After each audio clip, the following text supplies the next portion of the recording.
Coucou mes amours, j'espère que vous allez bien. Pour ma deuxième vidéo YouTube, l'idée c'était que je puisse me présenter un peu, mais de façon, enfin pas moi ou ma vie, peut-être que ça si ça vous intéresse je peux le faire dans une autre vidéo, mais c'est surtout de vous présenter à la fois mon parcours poids, en parallèle le parcours mental, un peu ce que je pensais, comment je ressentais ça, comment je vivais ça, durant toutes les évolutions que j'ai pu avoir, et puis les différents événements de ma vie qui ont peut-être fait que à un moment j'évoluais énormément en termes de poids et dans mon corps en fait.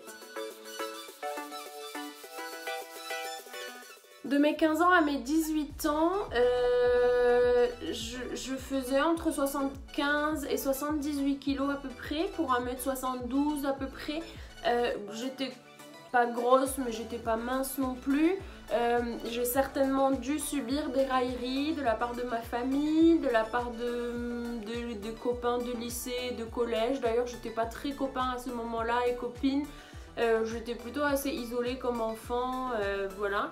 Je pense que mon poids ne m'a jamais réellement touchée, ne m'a jamais réellement posé problème jusqu'à mon bac. Et donc jusqu'à mes 18 ans. Ce qui a changé les choses, c'est qu'en début d'année de baccalauréat justement, j'étais allée dans un magasin avec ma mère et la vendeuse m'avait regardée en me disant à la fin ouais mais un 46 quand même pour une jeune fille comme toi c'est un peu exagéré. Donc allez savoir pourquoi, dans la vie il y a des choses qui ne s'expliquent pas. C'est exactement cette remarque-là qui m'a fait tilt et qui a fait qu'à un moment j'ai commencé à ne plus supporter mon corps et à vouloir vraiment le changer. Jusque là on ne peut pas dire que je me trouvais extrêmement jolie, mais disons que je vivais dans une espèce de cohabitation cordiale avec mon corps, si on peut appeler ça comme ça. Je ne l'aimais pas, je ne le détestais pas, je préférais ne pas le voir et ne pas savoir qu'il était là, et on était très bien comme ça. Donc à 18 ans, enfin au tout début de mes 18 ans, je décide de faire un régime, je coupe absolument tout. J'ai commencé à manger un tout petit peu de pain le matin avec un jus d'orange et un peu de fromage. Le midi, je mangeais très peu en évitant les féculents et le soir, rien du tout. Et quand je mourais de faim, je mangeais un yaourt. Donc très rapidement, je suis arrivée à moins de 64 kg, donc à peu près 62-63 kg. J'arrive en France à 18 ans pour mes études en classe préparatoire. Et c'est là que tout bascule, on va dire, parce que c'était la première fois que je vivais seule, loin de mes parents. Et je ne m'étais pas rendu compte de ça, mais je pense que ce manque-là, ça a été vraiment un traumatisme pour moi. Parce qu'avant, j'avais zéro autonomie, j'étais avec mes parents tout le temps, je n'avais pas d'argent de poche, on vivait vraiment très proche. Et puis j'ai une relation assez fusionnelle avec mes parents. Et là d'un coup je me suis retrouvée toute seule. Donc c'est là que j'ai commencé à faire mes crises sans jamais pouvoir les nommer en fait. Je n'ai jamais su ce que j'avais jusqu'à mes 25 ans. Et donc je commençais à manger énormément. À chaque fois que j'étais seule je mangeais en fait jusqu'à m'en faire mal au ventre. J'en avais besoin, j'avais cette envie et ce besoin de me sentir en fait remplie. Donc des fois ça m'arrivait par exemple d'acheter 2 menus familiaux de pizza avec des entrées, 1 litre de glace, etc. et de tout manger en une soirée parce que j'avais ce besoin de tout le temps être occupée, de tout le temps manger et de tout le temps me remplir pour aller bien. Ça n'a pas loupé, je pense qu'en moins de 6 mois j'ai pris 30 kilos et donc même un peu plus d'ailleurs, et je suis arrivée à 98 kilos ma première année de prépa. À 20 ans, je rentre en école de commerce. J'étais assez mal dans ma peau, bien entendu. Je me sentais pas bien, je me sentais grosse, je me cachais vraiment sous des vêtements horribles, etc. Je suis partie, la première année, je suis partie en échange à Madrid pendant plus de 6 mois. À ce moment-là, j'étais en colocation avec plusieurs personnes. Ça se passait bien avec certaines et un peu moins bien avec d'autres. Et c'est vrai que le fait et ces personnes avec lesquelles ça ne se passait pas bien me traitaient pas mal de gorda, donc de grosse. En plus de ça, je voyais tout le temps les filles à moitié nues, très belles, très minces, partout. Et donc ça m'a poussée à faire un régime draconien. Et donc toute ma durée à Madrid, donc à peu près 6 mois, je mangeais quasiment rien. Par exemple, pendant 3 semaines, j'allais manger une seule salade verte, sans sauce, sans rien par jour. Et c'était tout en fait, donc je m'affamais. Et parfois, pendant 2-3 jours, je mangeais à en tomber malade, à en avoir le ventre qui explose, à avoir des vertiges et à me sentir très très très mal. Et donc j'ai continué ça comme ça durant toutes mes années de Madrid. Du coup, à 21 ans, j'avais baissé jusqu'à à peu près 82 kilos et de 21 ans à 22 ans, j'ai continué à faire des régimes, puis à faire des hausses de poids, des baisses de poids, mais disons que j'étais à peu près à 70 kilos et c'est à cet âge-là que j'avais rencontré mon ex-mari. De 22 à 23 ans, tout se passe bien avec mon ex-mari que je fréquentais à l'époque, que j'avais présenté à mes parents, on allait se marier. Lui avait une épicerie fine, donc on mangeait là-bas à gogo plein de choses très très grasses, c'était du grand n'importe quoi, c'était la fête. Et puis j'étais tellement heureuse que du coup forcément je mangeais mes émotions, même les émotions positives. Et à force, je suis montée à un peu plus de 90 kilos encore. Avant mon mariage et avec le stress pour trouver la belle robe, pour être la plus belle pendant mon mariage, voilà, ça n'a pas loupé, je me suis encore affamée, zéro sport, zéro équilibre, juste m'affamer et manger le moins possible. Et j'ai réussi à descendre jusqu'à 86 kilos pour pouvoir porter ma robe de mariée. Même si ce jour-là, je me sentais quand même très grosse et même les jours d'après, je me sentais très grosse. Je me souviens que et je vous en avais parlé sur mon Instagram, mais pendant ma lune de miel, j'ai fait le bordel à mon ex-mari à l'époque parce que je me trouvais très moche, que je n'avais rien à porter. Et donc on a passé quasiment toute notre lune de miel à faire les magasins pour me trouver des choses à porter pour que je me sente bien. Aujourd'hui, avec du recul, je trouve ça tellement triste en fait de perdre des moments comme ça pour ces choses-là, alors que j'aurais juste pu profiter du fait que j'étais nouvellement mariée.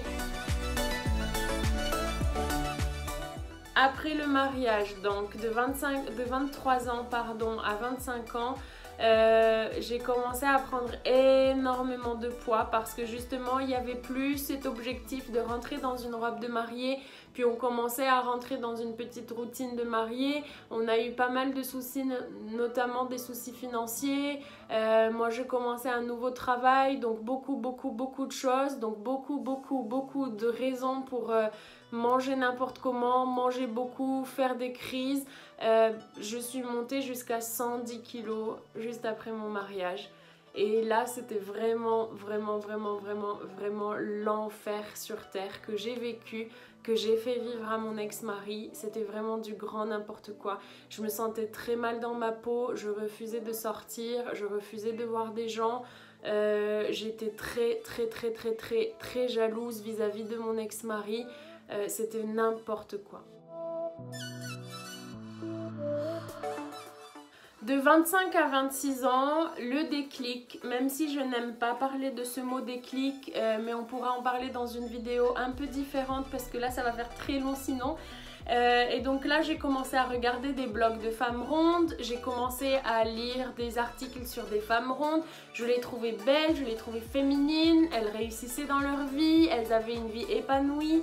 Et en fait je me suis dit pourquoi pas moi. Et un jour devant mon PC au travail je me suis dit Kenza, tu fais 110 kilos, tu vas faire 110 kilos toute ta vie, apprends à vivre avec et arrête d'en faire un poids, fais-en plutôt quelque chose de bien. Si des femmes ont réussi à se sentir bien et à s'épanouir en étant grosses, en étant en surpoids et en étant obèse, tu peux le faire avec tes 110 kilos. Donc une fois que j'ai fait ça, naturellement en fait j'ai commencé à vouloir me faire du bien. Donc j'ai commencé à bien manger, j'ai commencé à faire du sport, j'ai commencé à apprécier m'habiller, à porter des vêtements à ma taille. Et donc forcément j'ai commencé à maigrir mais en toute simplicité et sans me prendre la tête. mais je ne sais pas à quel moment c'est devenu, il y a eu ce tournant dans ma vie, dans ce processus là, et c'est vrai que à un moment j'avais commencé à faire beaucoup de sport, c'est-à-dire que des fois j'en arrivais même à faire du sport le matin, du sport le midi, du sport le soir et du sport très intensif tout en mangeant le minimum possible, et j'avais également beaucoup de stress au travail, ce qui fait que j'ai maigri jusqu'à 86 kg à peu près à 26 ans. À ce moment-là a eu lieu notamment ma séparation avec aujourd'hui mon ex-mari. Et donc c'est vrai que j'avais recommencé un peu les crises, j'avais recommencé à manger mes émotions, j'ai commencé à faire moins de sport aussi et je suis remontée jusqu'à 96 kg. Là j'étais déjà sur Instagram, donc vous me connaissiez déjà à l'époque. Et à partir de là, en fait, je me suis dit, je vais reprendre un peu ma vie en main encore. Tout ça dans de la bienveillance, et maintenant je vais vraiment le faire dans l'équilibre le plus total. Et donc à ce moment-là, j'ai décidé que mon parcours allait prendre un tout autre tournant, c'est-à-dire que je continuerai dans le sport, que je continuerai dans l'alimentation équilibrée, mais que j'irai plutôt vers de l'alimentation intuitive, donc pas de comptage de macros et plutôt manger en fonction de mes envies et en fonction de mes besoins, ce qui me réussit peut-être un peu plus, en tout cas aujourd'hui. Crise exclue parce que quand il y a les crises on n'écoute plus rien, et puis surtout d'être dans l'équilibre dans le sport et d'être beaucoup dans le développement personnel, dans la bienveillance envers soi, dans l'acceptation de l'échec et dans le on essaye toujours, mais toujours dans de la bienveillance et sans jamais se mettre beaucoup trop de pression parce que ça peut avoir des effets négatifs. Me voilà aujourd'hui avec vous, 27 ans, entre 92 et 94 kilos, c'est vrai que je ne me pèse plus. La vie est encore un peu compliquée, j'ai beaucoup de problèmes à gérer, notamment des problèmes personnels, même si je vous en parle pas assez souvent, voire pas du tout. J'ai encore pas mal de problèmes avec l'alimentation, je fais souvent des crises que j'arrive aujourd'hui à mieux gérer, même si je n'arrive absolument pas à les contrôler, ça fera l'objet d'une autre vidéo. Mais voilà, je pense n'avoir jamais été aussi épanouie, je pense n'avoir jamais été aussi bien dans ma peau, je pense n'avoir jamais trouvé un aussi bon équilibre alimentation, sport et puis juste la vie en fait. Et voilà, comme quoi tout est possible et qu'il aura fallu attendre 27 ans et 94 kilos pour me sentir bien dans ma peau et pour me sentir enfin heureuse. Mes amours, j'ai longtemps parlé, cette vidéo va être longue, promis je ne ferai pas des vidéos aussi longues tout le temps. Je vous remercie en tout cas d'être resté jusqu'au bout, j'espère que ça a pu vous aider. En tout cas ça permettra et ça a permis de brosser un peu le contexte pour toutes les autres vidéos que je vais pouvoir vous faire. J'ai adoré vous faire cette vidéo comme j'ai adoré faire la précédente, comme j'adorerais faire toutes les prochaines. Je vous aime fort. Et puis il ne me reste plus qu'à vous dire que vous êtes les plus forts, que vous êtes les plus beaux et que rien ne peut jamais vous arrêter et rien n'est impossible pour vous, pourvu que vous soyez bienveillant envers vous, pourvu que vous ayez confiance en vous et pourvu que vous soyez enclin à travailler dur et à ne jamais renoncer.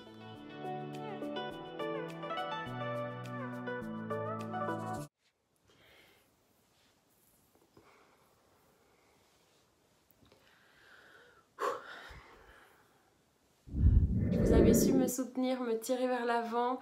Je sais pas si on dit tirer vers l'avant. Putain. J'en ai marre. C'est deux.